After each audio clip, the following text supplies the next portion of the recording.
Morning. We're at the we've left a Dudelang, which is like South Luxembourg. We're now sort of northwest of Luxembourg now. We're at the American cemetery. We've come to see the great, well, we've come to this cemetery because it's a military one, and but one of the things we've come here for is this is where the grave of General George S. Patten is buried. Now apparently he died in 1945 in Heidelberg, December 1945. He was in a car crash, and then he dies in hospital nearly 2 weeks later, and he requested that he be buried here with his men that died from the Battle of the Bulge. So this is where a lot of the people from the Battle of the Bulge are buried, and he wanted to be buried with his men. Bit of useless information for you. The British gave him a nickname of Chinese Gordon, which is hello, which is a strange nickname, but I think they gave it to him because before the Second World War there was a Chinese war. I'm not really sure. I think it might have had something to do with, I don't know, Taipei or a rebellion or something, and he was instrumental in helping the Chinese put that down. So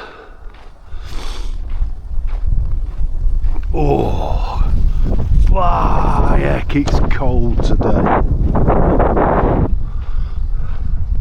It says 1941 to 1945, in proud remembrance of the achievements of her sons and in humble tribute to their sacrifices.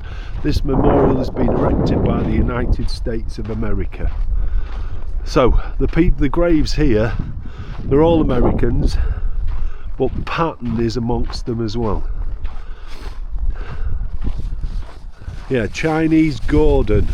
He was affectionately known by the British, or some of the British, and I'm sure that's after like Gordon of Khartoum, we think. There's some of the battle lines in there.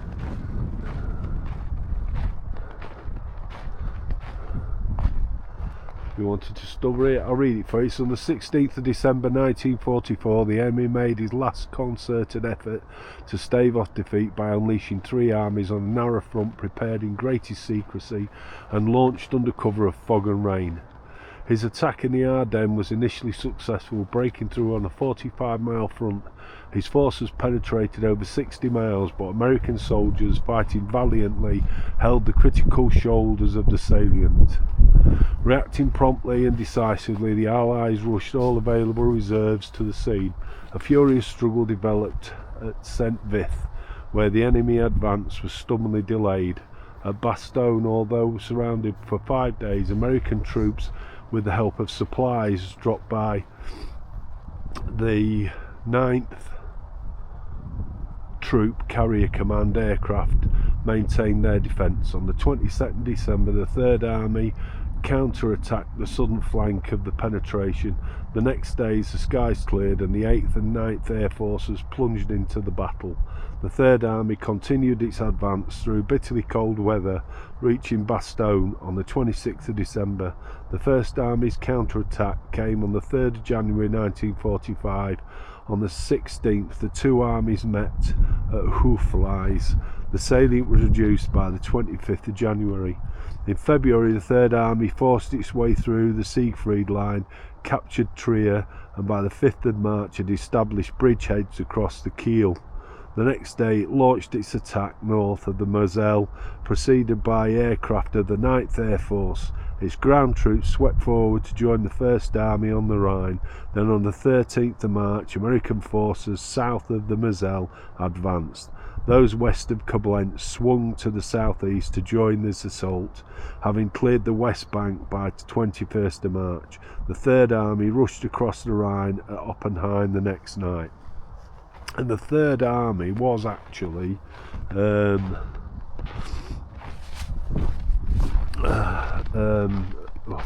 Patten's army, and he wanted to be here with his troops, so we are going to find that grave. We think it's here at the front somewhere, so that's the task for today. Well, this morning. Yeah, are you going that way around? Okay. So I'm assuming, I think this one here, that's on its own. I think that's it.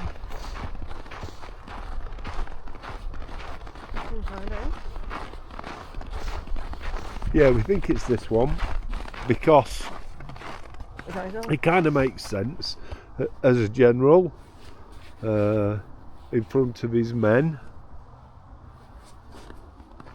It kind of makes sense. Well, we'll have a look around and we'll see.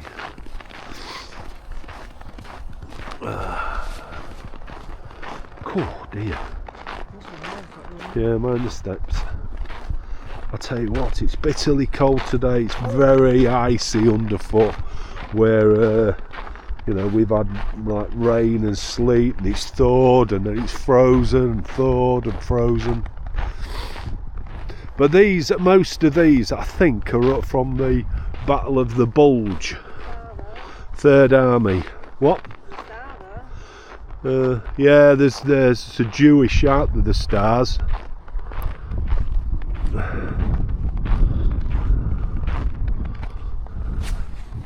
Beautifully kept. There isn't that many American cemeteries really across the world. There's only a few. I think they're more believers in taking the dead home if they can. Whereas I think for us, we generally have them buried near where they fell. Yeah, there he is. So there he goes. George S. Patten Jr., General, Third Army. It says California, December the 21st, 1945, and that's his looking out over his troops.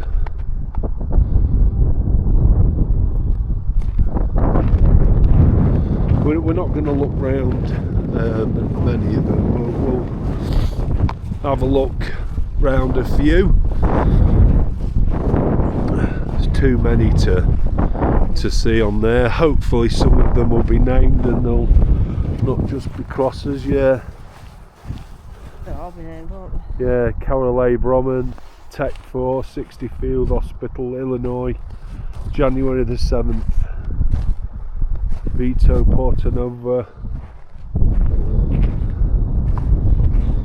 There's one with a well, it looks like I wouldn't say it's an American flag, but there's well, I'll have a look at the ones that people have been to and left something on them. Yeah. Which is this one, William J. Clifford, private. I think there's another one here. Patrick H. Neal, private. Parachute infantry. Where you going? There's a Jewish one. Yeah. Martin Bonaparte, private, 12th Infantry, 4th Division, New York, December 26th, 1944. And another one. That one, if that was his friend. 376 Infantry, or 12th Infantry, so maybe not. We'll have a look at this over here. It is nice to see that, you know, how the cemeteries are kept. Proper war cemeteries. I think the Americans, I think the British and the Commonwealth and the Americans do an absolutely fantastic job of tending the cemeteries. I think, well, yeah, I must admit I was a bit disappointed with a couple that we've seen for people that have died at home, and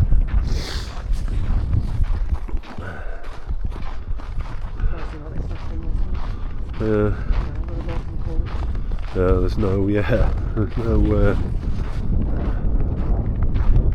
water running on this now, is there, with the dolphins and things?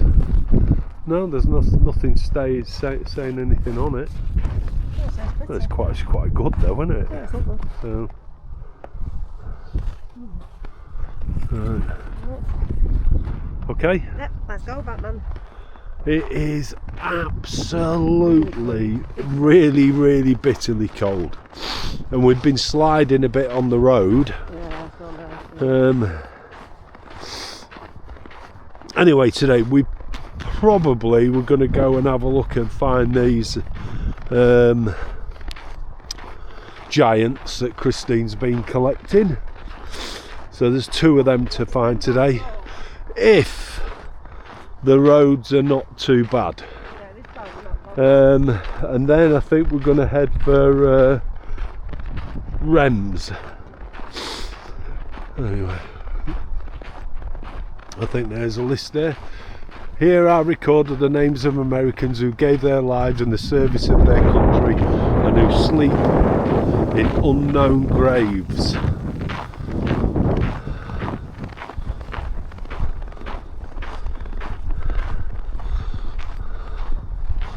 Wow.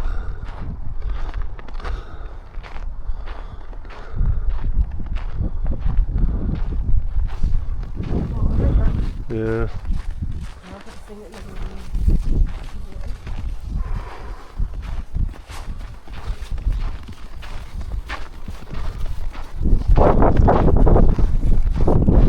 So have a quick look up at that, and I'll go and have a read of that one over the far side.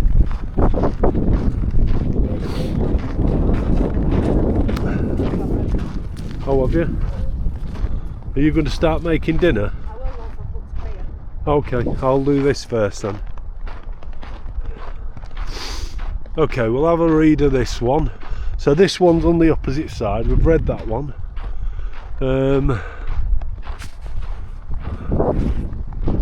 Okay. Okay, on the 6th of June 1944, preceded by airborne units and covered by naval and air bombardment, United States and British Commonwealth forces landed on the coast of Normandy. Pushing southward, they established a beachhead some 20 miles in depth. On the 25th of July, in the wake of a paralysing air bombardment, the US First Army broke out of the beachhead and was soon joined by the US Third Army.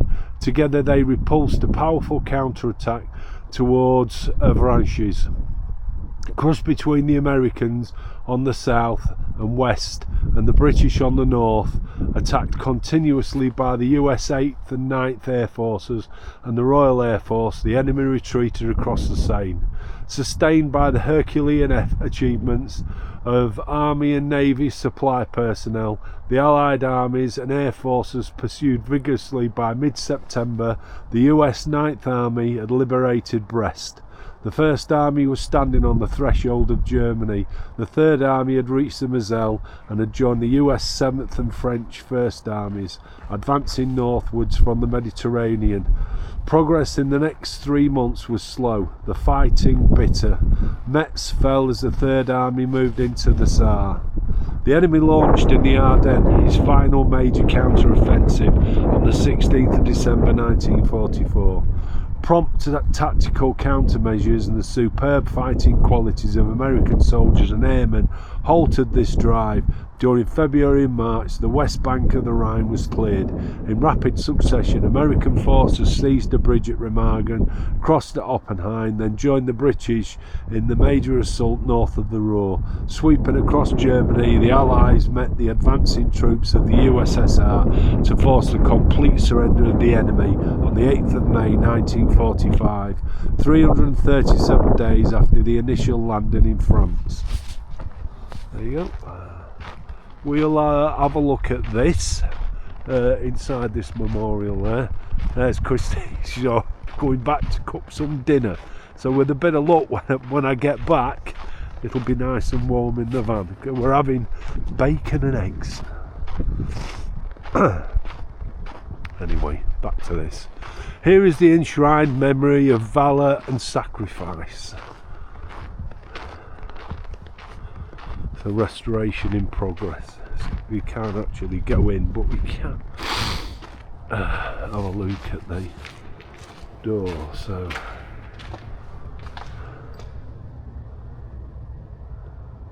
I give unto them eternal life, and they shall never perish. Wow, look at that.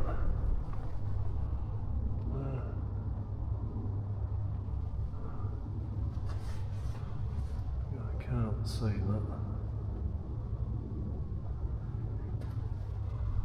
And the doors, very slippy on here.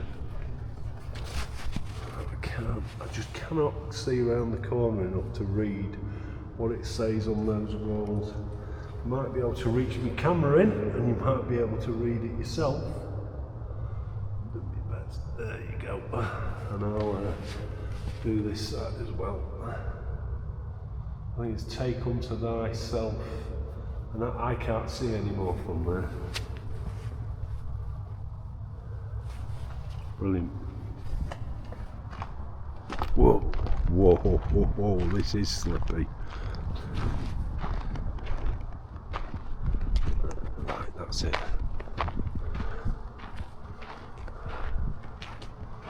Pleased we came, pleased about the visit. Very interesting, beautifully kept, just like the ones at Normandy. And I do believe that this is the right place. I don't think they should go home to be buried in a cemetery near where the families are. I do get that. I think a lot, these are the people who they fought with, gave their lives for each other. I think some of them, I think most of them, it would be important to be buried together, with the comrades. Cool. Anyway, onwards and upwards.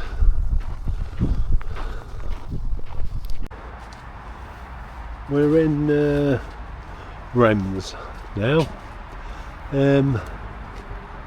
This is our park up for the next couple of nights, or our last 2 nights here in France. I think there's a paraffin lamp lives over there. Yeah, we didn't go and have a look at those giants because it was down this steep hill and it was just sheer ice. So we knocked it on the head and we came here to Reims.